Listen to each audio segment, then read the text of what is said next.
축구협회장 선거 관련한 이야기를 할까 합니다.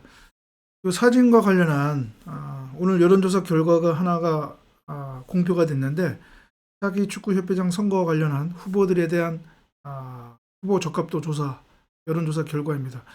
그 얘기는 조금 이따가 본론에서 얘기하기로 하고, 오늘 신문선 교수라고 불러야 될까요?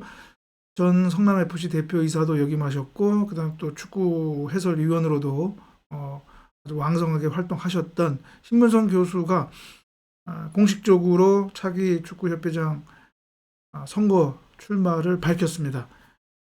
지난 허정부 축구대표팀 감독, 그리고 현 축구협회장 정몽규에 이어서 세 번째로 출마 의사를 공식적으로 밝히셨는데, 이로써 지금 현재까지는 3파전입니다. 3파전. 세 분 다 뭐 축구 팬뿐만 아니라 일반 국민에게도 더 잘 알려진 인물이고, 그다음에 축구계 전반에 대해서 이분들 뭐 모르면 간첩이죠. 간첩. 전문용어로 간첩이죠. 모르면 간첩. 뭐 저명도도 높고, 그다음에 또 평가도 뭐 물론 호불호가 또 있겠지만 그래도 상당히 또 그 발언에 대한 어떤 그런 영향력, 이런 거 봤을 때 세 분 다 좀 이번 회장 선거에서 좀 어떤 각축전을 벌이지 않을까, 이렇게 예상도 하지만, 물론 기득권을 가지고 있는 정몽규 회장이 또 유리하다라고 할 수도 있겠지만, 지금 작금의 이런 벌어지고 있는 축구협회 행정, 그런 어떤 문제점들, 그리고 거기에 대해서 또 일반 사회 여론, 물론 제가 지난 방송에서 실제 투표권을 가진 사람은 일반 국민이 아니라 축구인들이지만, 그러나 축구인들도 일반 국민 사회의 어떤 여론을 아예 또 무시할 수는 없고, 거기에 또 영향을 받을 수도 있다라는 점에서는 선거 결과를 또 누가 당선될 것이라고 단정하기는 아직은 섣부르다, 이렇게 얘기할 수가 있겠습니다. 그래서 이후에 그다음에 또 신문 일단 여야 구도에서 제야는 지금 신문선 교수와 허정무 전 감독이니까, 두 분이 예를 들어서 뭐 경쟁을 통해서 그리고 선거를 앞두고서 단일화도 또 할 수가 있는 것이고요. 아무튼 그 앞으로의 어떤 상황 변화에 따라서 아주 요동치지 않을까, 그 선거 국면이 예상이 되기도 합니다. 오늘 본론 얘기를 하겠는데, 지금 화면에 그 관련 기사를 보고 계시는데, 달순의 라이브라고 하는 축구 전문 유튜브 채널이 있죠. 리얼미터에 의뢰를 해서 지난달 30일부터 2일까지, 어제까지 전국 18세 이상 남녀 1,002명을 대상으로 여론조사를 했는데, 몇 가지 여론조사를 했습니다. 첫 번째로 지금의 정몽규 회장, 이제 이번에 사선 연임에 도전에 나서는데, 그 찬반 의견을 물었습니다. 일반 국민 여론. 지금 여론조사 대상자는 축구인들이 아니라 일반 이제 국민들입니다. 그 점을 먼저 또 여러분들 참고를 해야 되고요. 아무튼 찬성이 22%, 여기 나와 있죠. 그 다음에 반대가 61%, 그리고 모른다 17%, 이렇게 나와 있습니다. 반대가 과반이죠. 예, 과반이. 반대가 많습니다. 훨씬 많습니다. 여기 보면은 반대가 가장 많은 게 40대, 그렇죠? 40대, 그리고 50대도 높고요. 그렇습니다. 네, 그렇고요. 그 다음에 차기 축구협회장 적합도 조사를 했는데요. 여기 보면 이제 후보군에 박지성 씨를 넣었더라고요.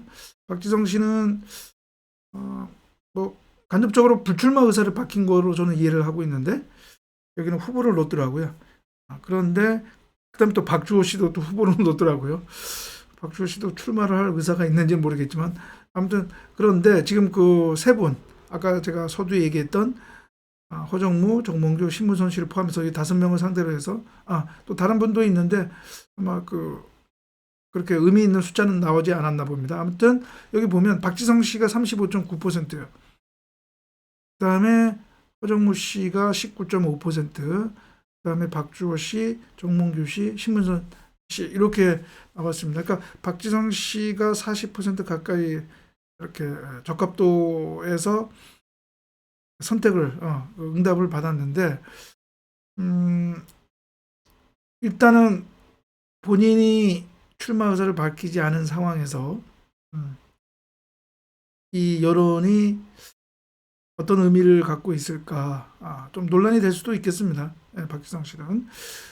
그러나 아무튼 일반 국민들은 그러니까 유권자가 아닌 축구인들이 아닌 일반 국민들은 박지성 씨를 차기 축구 협회장으로서 가장 적합한 사람이다라고 뽑았다는 점 얘기를 할 수가 있겠습니다. 예. 그다음에 다른 그것도 있더라고. 홍명보 감독 선임 과정에 대해서 공정했냐 안 했냐 묻는 질문에 공정하지 못했다는 의견이 또 78%로 매우 높았습니다. 구체적으로 보면 공정하지 못했다는 답변이 절반을 넘었고요. 56.2%. 별로 공정하지 못했다가 21.8%입니다. 제 방송을 보신 분들은 알겠지만 저는 그러니까 스포츠법 정책 전문가로서의 그런 기준으로 제 판단으로는 그렇게 불공정하다고 볼 수 없다 이렇게 얘기를 했는데 아무튼 일반 국민들의 인식은 좀 다르다라는 거. 제가 거기에 대해서 평가는 하지는 않겠습니다. 비평은 하지는 않겠습니다. 그러나 아무튼 그렇다라는 거 얘기를 하고요. 자, 제가 이제 이것과 관련해서 조금 전에 박지성 씨 가장 많은 표를 얻은 그 상황과 관련해서 제가 하나 좀 얘기를 할 게 있습니다. 뭐냐 하면 제가 요거는 전자 판서를 하면서 이야기를 하도록 하겠습니다. 어느 사회 또는 어느 조직이든지요, 그 구조를 볼 때 리더십이 있고요. 죄송합니다. 제가 영어로 좀 써서요. 리더십이 있고 팔로우십이 있죠. 팔로우십. 그러니까 그냥 어느 회사로 얘기하면 위에 경영진이 되겠죠. 경영진들. 그 다음에 밑에 이제 직원들은 팔로우십이라고 얘기할 수도 있겠습니다. 조직이든지 회사든지 어떤 단체든지 나라라고도 얘기할 수도 있겠죠. 리더들의 능력이라든가 철학이라든가 가치가 또 중요하고 그 팔로워들의 어떠한 그런 또 가치, 철학 이런 것도 중요하죠.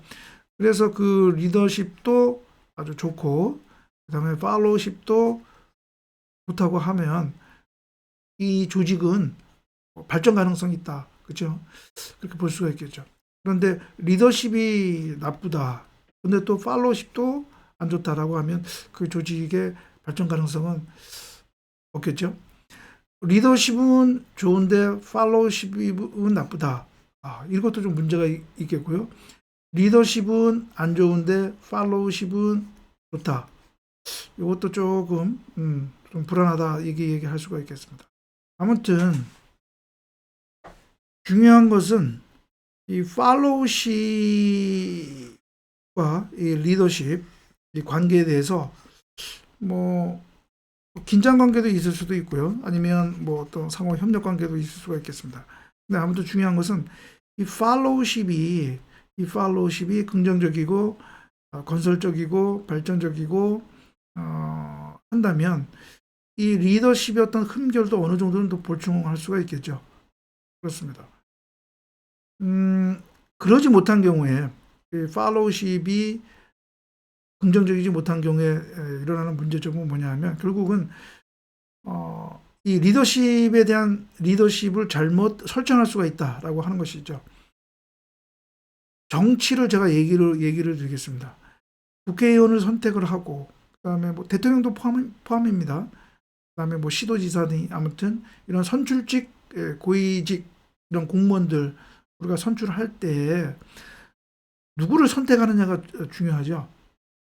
그 누구를 선택하느냐와 관련해서는 어떤 그 기준, 그 투표권자, 유권자의 그 기준, 기준이 중요하겠습니다.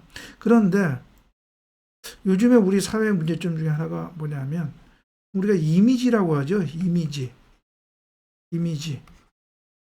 이 이미지가 이 팔로우십을 결정을 하는 주요 요소가 되고 있다라고 하는 것입니다.